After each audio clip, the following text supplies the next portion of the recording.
In the previous video, the 52nd video, we covered the first 7 shlokas of chapter 8. First, Arjuna, an inquisitive listener, poses 7 questions. What is Brahman, Adhyatmam, Karmam, Adhibhutam, Adhidaivam, Adhiyajnaha, and how does one get to remember and know the Supreme Lord at the time of death? Lord Krishna replies that Brahman is a supreme, indestructible reality. Its eternal nature, that is its swabhava, is adhyatmam, and all actions relating to creation and dissolution are karma, and all that is perishable is adhibhutam, and the divine astral being who presides over the devatas, that is the demigods, is adhidevam, and Lord Krishna, the Lord of sacrifices, resides in all living entities as adhiyajnaha. By thinking of the Lord all times, by surrendering to the Lord, one reaches him. So now let us see what Lord Krishna tells us in the next few shlokas of chapter 8. So now shloka 8. Abhyasa yoga yuktena chetasa nanya paramam purusham divyam yati partanu chintayan. Bharata, O Arjuna, Abhyasa yoga yuktena, by continuously practicing the yoga, that is by continuously engaging in the yoga of focusing on the Supreme. Na anyagamina, not having any other thoughts, having an undeviating mind. Chetasa anuchintayan paramam divyam purusham yati. Chetasa anuchintayan, by constantly remembering the Chetasa anuchintayan paramam divyam, by constantly remembering the supreme divine personality. Paramam divyam purusham yati. So by constantly remembering the supreme divine personality, one reaches him. So after answering all the 7 questions posed by Arjuna, Lord Krishna now elaborates on the precise method of reaching God. So how does one reach God? Abhyasa yoga yuktena, practice of yoga. So this steady and continuous practice of yoga leads to equanimity of mind. By practicing yoga regularly, mind does not waver, it becomes fixed. So once the mind becomes fixed on Paramatma, the Supreme Lord Krishna, it becomes easy for one to remember him at the time of death. The sloka also emphasizes the importance of thoughts. Having fixed thoughts, by persevering on it, one gets what one desires.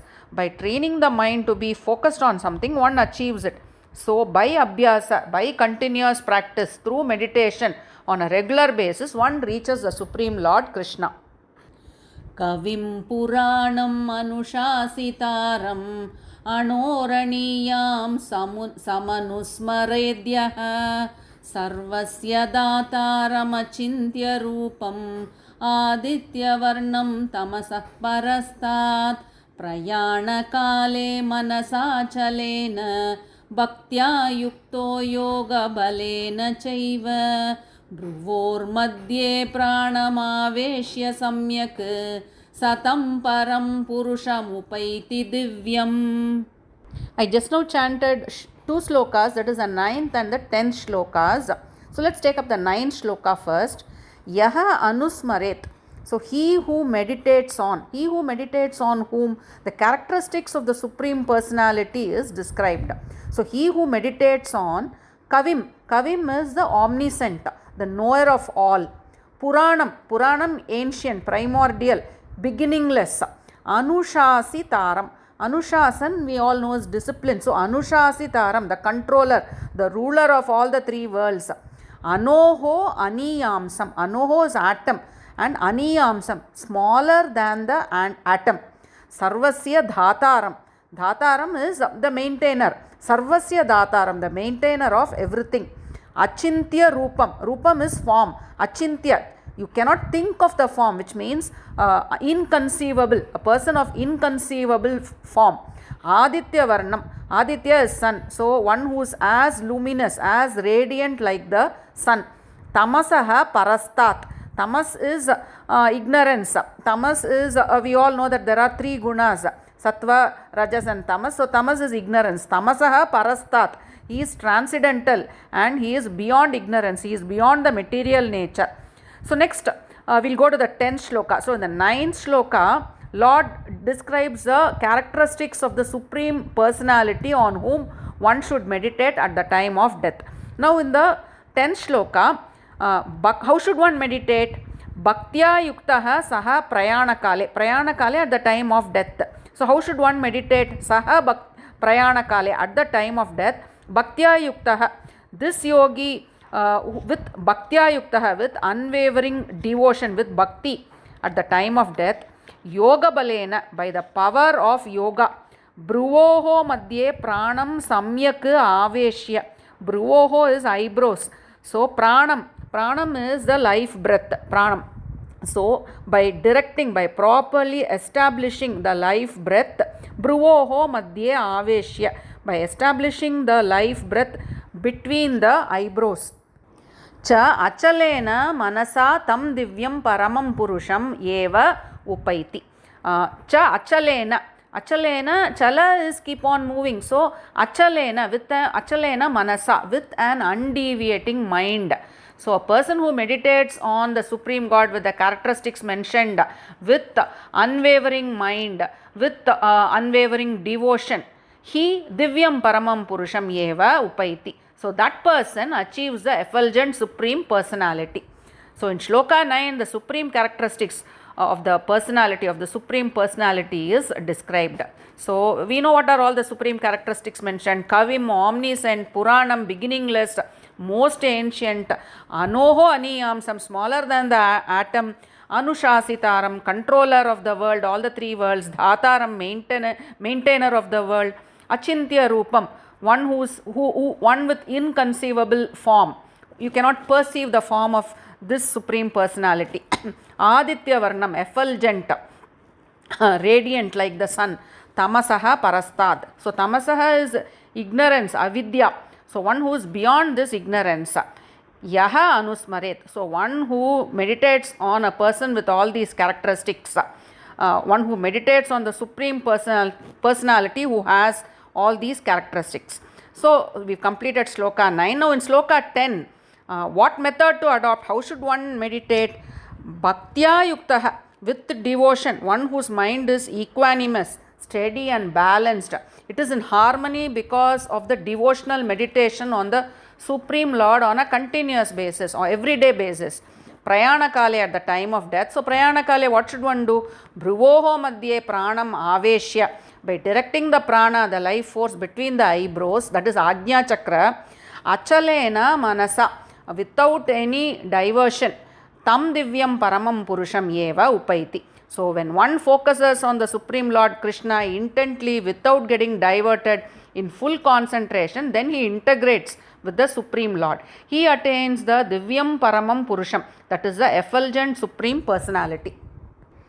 Yadaksharam veda vido vadanti vishanti yadyatayo vitaragaha yadichanto brahmacharyam charanti tatte padam sangrahena pravakshye. Vedavidaha yat aksharam vadanti. Vedavidaha, the scholars of Vedas. So yat, that which the scholars of Vedas, aksharam vadanti, they tell. Vada is tell. So they declare as aksharam. Ksharam is that which perishes, that which gets destroyed. Aksharam is imperishable. So that which the scholars of Vedas declare as imperishable, Vitaragaha yatayaha yat vishanti yat ichantaha brahmacharyam charanti. So Vitaragaha. So raga is passion. So Vitaragaha. Yatayaha Vitaragaha. So Vitaragaha, those who have moved past passion and desires, that is passion free. Yatayaha yat vishanti. So yatayaha, the self-controlled. So that which the self-controlled, vitaragaha, passion free, yatayaha, ascetics or sannyasis, vishanti yat ichantaha. Ichantaha is desire. So desiring which the self-controlled, passion free practice brahmacharyam charanti. They practice celibacy. Tat padam te sangrahena pravakshye. Sangrahena is in summary or in brief. Tat padam. Padam is state. So pravakshye. So Lord Krishna is telling Arjuna that I shall explain to you in brief that state which the Vedic scholars declare as imperishable, and the self-controlled, passion-free ascetics, sannyasis, desire for which they practice celibacy. So in the previous shloka, Lord Krishna explained the normal practice of meditation by directing the prana, that is the life breath, between the eyebrows and focusing on the Supreme Personality. In this shloka, Lord Krishna begins to explain the other padam. Padam is a state, the state which is for people who desire self-realization of the, that is, they realize the Atma, that is, they get to know the Atma Tattva. So those who desire the liberation from material existence. This moksha state, Lord Krishna calls as aksharam. Kshara is perishable. So this moksha state is described as the imperishable state by Veda Vidaha, by the Vedic scholars. The permanent destination that gives liberation from material existence. Now desiring this state, this moksha, the sannyasis, the ascetics who are self-controlled and passion-free, practice the vow of brahmacharyam, that is celibacy. So Lord Krishna uses the word sangrahena, meaning in summary. So Lord Krishna tells Arjuna that he would be explaining this aksharam padam, this imperishable state of moksha. He would briefly explain this method through which an aspirant for Atma Tattva, that is how he needs to meditate. Thus Lord Krishna would explain to Arjuna very briefly. Sarvadvarani samyamya manohridi nirudya cha murdhyadayatmanah pranam astito yoga dharanam omityekaksharam brahma vyaharan mamanusmaran yaprayatityajan deham sayati paramam gatim. Sarvadvarani samyamya manaha cha hridi nirudya.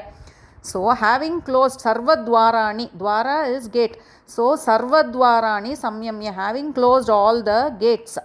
Manaha cha hridi nirudya, steadying the mind by closing all the gates, and manaha cha hridi nirudya, steadying the mind within the heart, hridi, in the hridaya, pranam murdni adhaya, by focusing the prana, that is the life breath, in the head.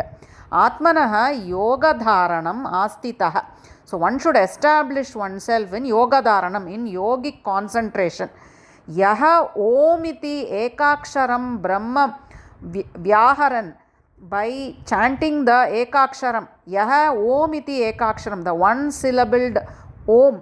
So one who keeps chanting this one syllabled om, the Brahman vyaharan. So it expresses this om, one syllabled ekaksharam, it expresses Brahman, mam anusmaran, and one who remembers me, that is Lord Krishna, deham tyajan prayati, and while chanting this he leaves his body, saha paramam gatim yati, he attains the supreme goal. Gati is destination, so he reaches the supreme destination. So Lord Krishna explains the method of reaching the aksharam padam, that is briefly sarvadvarani samyamya, all gates. What are the gates? The senses, meaning all senses must be controlled. So this can be done by repeatedly withdrawing the mind from the senses. The mind always tends to wander, so withdraw the mind and hridi nirudya, establish the mind in the heart, lock the mind in the heart. This means that from the mind, devotional feelings towards Paramatma, towards Aksharam Param, who is the imperishable, who resides in the heart of all living entities. So lock the mind in the heart. While the life breath prana is directed towards the head, the mind is fixed in the heart as Paramatma resides there. So by establishing the mind in the heart, one should become absorbed in yoga. Now established in this yoga, when one systematically chants Om, which vibrates as Aum, which is Brahman, that is the vibration Aum expresses Brahman, the sound or vibration of Aksharam Param, the imperishable Paramatma, Lord Krishna, the spiritual substratum that pervades all existence. So at the time of death, while giving up the physical body, when one chants Aum in yoga, then he reaches the Supreme Lord. Lord uses the word Paramam Gatim Yati, meaning he reaches the ultimate destination from where there is no return. So he is free from birth and death. Through self-realization, knowing the Atma Tattva, he becomes divine as he has distanced himself from the material world. Ananyacheta satatam yo mam smarati nityashah tasyaham sulabah partha nityayuktasya yoginah. Partha ananyachetaha. Partha, O Arjuna, ananyachetaha, without any other thoughts. Nityashaha satatam mam smarati. Nityashaha, every day, satatam, always. So one who always mam smarati, remembers me. Tasya nitya yuktasya yoginaha aham sulabha. So tasya nitya yuktasya, yukta is engaged. So sulabha, I am very easily, sulabha, I easily attainable to that constantly engaged yogi. So Lord Krishna's devotee who is ananya chetaha, meaning with fixed consciousness, with no other thought in mind, one who gives his undivided attention to the Lord's form, his supreme divine qualities, satatam nityashaha yaha mam smarati, one who always remembers the Lord, nityashaha, always, every day, and satatam, continuously, at all times. So meditation, the way Lord Krishna describes, comes to a person at the time of death only if he has been diligently practicing this all his life. Not like, at the time of death, all of a sudden you can try this. You should have been doing this all your life, only then at the time of death. That's why the words nityashaha, satatam, all these are repeatedly used. Nitya yuktasya yoginaha, that yogi who yearns for eternal relationship with the Lord, that yogi who is constantly engaged with the Lord, who yearns for relationship with Lord Krishna, to that person Lord Krishna is sulabha, he is easily attainable. When the yogi yearns for eternal relationship with God, then Lord Krishna too finds separation from this devotee as painful. So for such a devotee yogi, Lord Krishna is easily attainable. So it's time to summarize. In chapter 8, the importance of remembering the Supreme has been emphasized. In the shlokas covered in today's video, Lord Krishna explains how to remember the Lord, the Supreme Lord, in the last moments of life. In shloka 8, Lord Krishna tells that through regular practice of meditation on the Supreme, with a focused and undeviating mind, one reaches Him. Next, Krishna describes the qualities of the Supreme Lord by saying that whosoever meditates on the omniscient, the ancient, the controller of the world, the maintainer of the three worlds, who is smaller than an atom and effulgent like the sun, and one who is beyond ignorance. So one who meditates on this Supreme Personality at the time of death reaches Him. But how should one meditate to reach the Lord? He should meditate with an unwavering mind, with devotion, by directing the prana to the Ajna Chakra, that is the middle of the eyebrows. Then he reaches the Lord.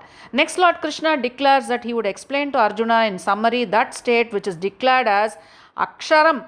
Aksharam, that is that imperishable. Aksharam is imperishable. So he would explain that state, that supreme state, which is declared as imperishable by Vedic scholars, and into which state self-controlled ascetics practicing celibacy desire to enter. So the explanation of that supreme state where Atma Tattva is realized begins from shloka 12. Having closed all the doors of senses, directing the prana to the head and locking the mind in the heart, he who chants the syllable Om, meditating on Lord Krishna at the time of death, reaches the supreme destination. Then in the 14th shloka, Lord tells Arjuna that he is easily attainable to those who continuously think of him, those who are absorbed in him all their life. So when the primary thought is that of the Supreme Lord all the life, it becomes the last thought as well. Thank you.